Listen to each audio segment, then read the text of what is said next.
A storm ravaging southern Africa could end up being the worst weather-related disaster ever to hit the southern hemisphere. And Perry County officials released an update on the search for a man who went missing in the North Fork of Kentucky River almost a month ago. Dedicated to eastern and southern Kentucky, this is WYMT Mountain News This Morning. Good morning. I'm Taylor Upchurch. Today is March 20th. Let's check in with Brandon Robinson for a look at your forecast this morning. Brandon, how does it look out there today? Not too bad. Not too bad at all. A few clouds this morning, a little chilly skies in parts of the area. But again, spring is almost here, starting officially at 5:58 this afternoon. Let's take a look at the satellite radar loop for the last 6 hours. A little green off to our west and north, but just a few clouds here across our area. Big change in temperatures. Jackson now down below 40, 38, but 30 here in Hazard, just a few miles down the road. Some 20s down the road down to parts of Lake Cumberland. I-75 corridor, low 30s, but you go the other way up Highway 80 toward Pike County, Floyd County, seeing some upper 30s up that way. So a little extra on the coffee meter depending on where you are, closer to a normal day in those big sandy counties. Almanac for today, 60s are forecast high, average is 59 for this time of the year, and the record of 86 set back at this day in 2012 at the National Weather Service office in Jackson. I'll have the rest of that forecast coming up here in just a few minutes. Taylor? Thank you, Brandon. The flood waters have yet to crest in some parts of the Midwest, but already the damages there are being estimated at upwards of $1 billion. Kenneth Craig reports. Mandatory evacuations and states of emergency remain the order of the day in the flood-ravaged Midwestern plains. This disaster has been fueled by days of intense rain that were followed by a pre-spring snowmelt.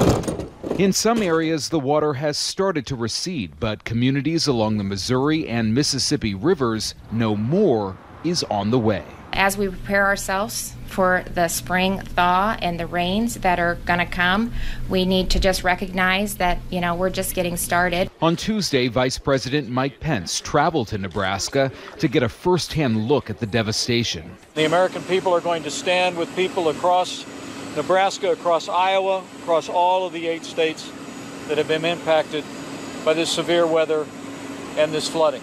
In Nebraska alone, it's estimated that farmers will lose nearly $1 billion worth of crops and livestock. Many don't carry flood insurance. Those who do say it won't cover all their losses.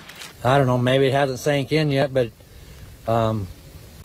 if you know most people around here, you're going to pick up, you're going to start all over and go from there.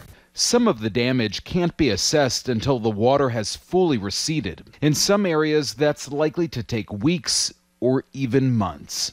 Kenneth Craig, CBS News, New York.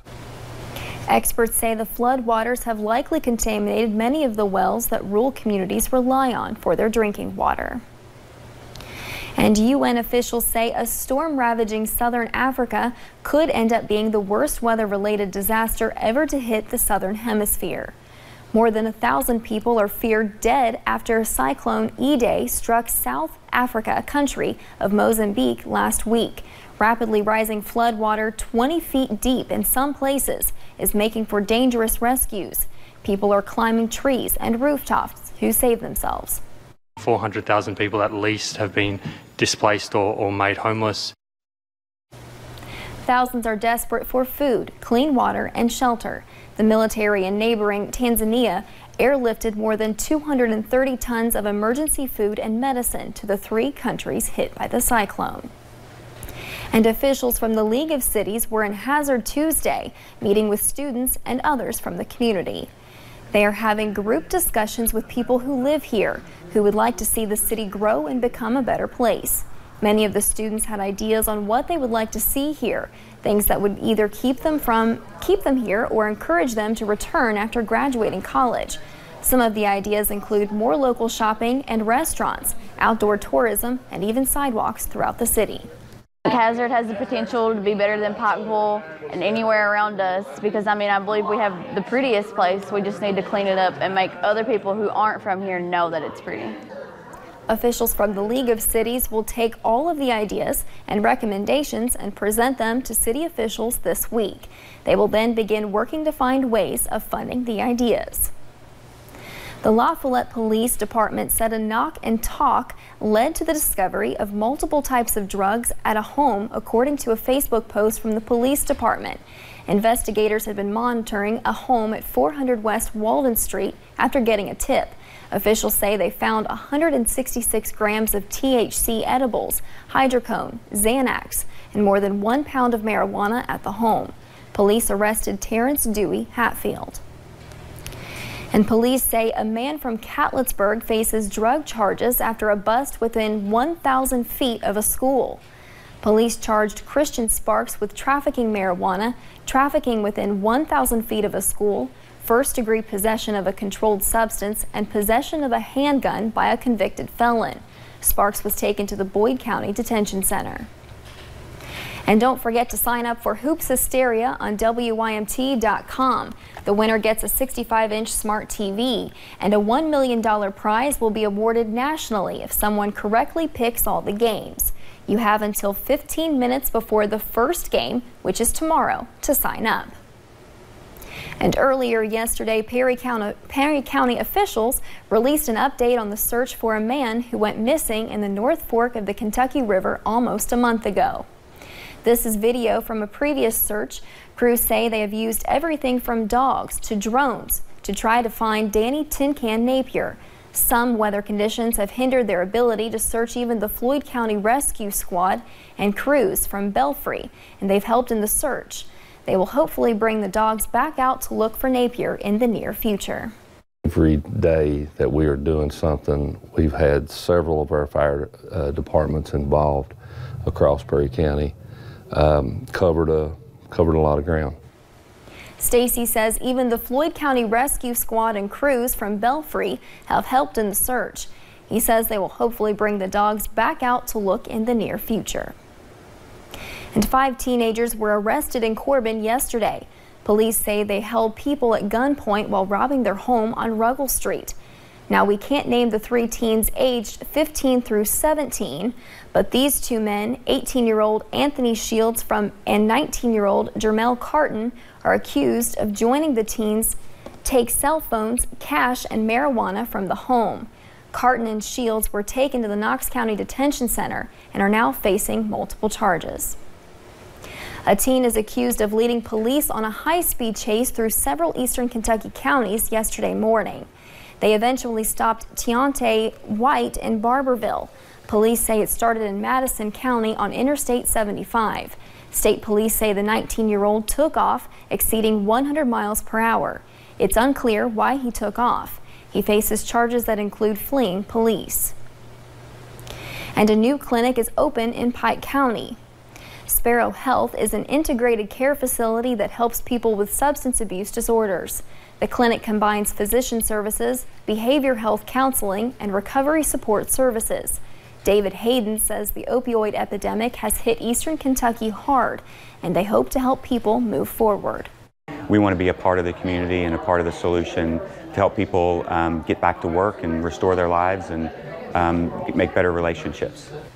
Opening of the clinic brings 11 new jobs to the area. Hayden says providing these services all in one place makes the clinic unique. It's open Monday through Saturday. And we have new information after a man was killed by a falling tree limb in Corbin on Friday.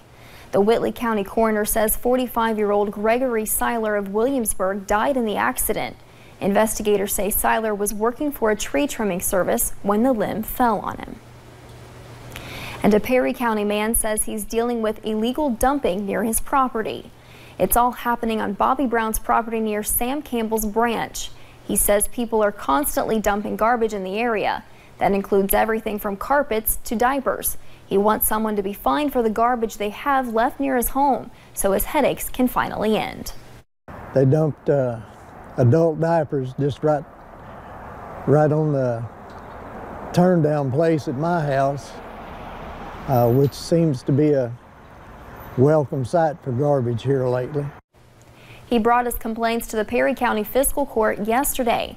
The court agreed that it's a problem in the area and it cannot be tolerated.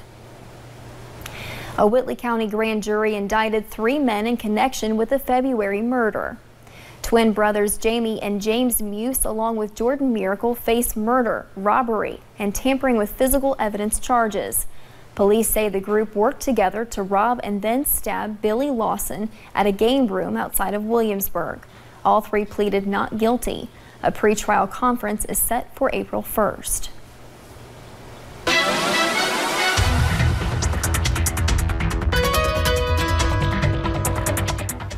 Forecast pretty quiet once again this morning. A little chilly depending on where you are, and not so bad in some other spots. Let's take a look at the cameras this morning. We start with US 119, US 23 over at Jenkins, and fairly quiet start to the day. Again, traffic just now starting to get moving here as we head through the 6 o'clock hour. A few clouds around this morning. Some moisture off to our north and west back toward Louisville. Not a lot of that, but the cold front, the weak point we've been tracking, will be coming this way a little bit later on. Cooler spots down south, 25 Monticello, 28 Williamsburg, Middlesboro, Jacksboro, 38 though Jackson, 36 in Pikeville, and 37 in Logan and Wise. Out the door forecast, you will see again the chance for some cloud cover to mix in with that sunshine today as we get close to 60 on this first day of spring. Taylor? Thank you, Brandon, and thanks for joining Mountain 2 News this morning. More news is on the way. And coming up, we share the story of a World War II vet who still works part-time at a grocery store, and he doesn't plan on stopping anytime soon.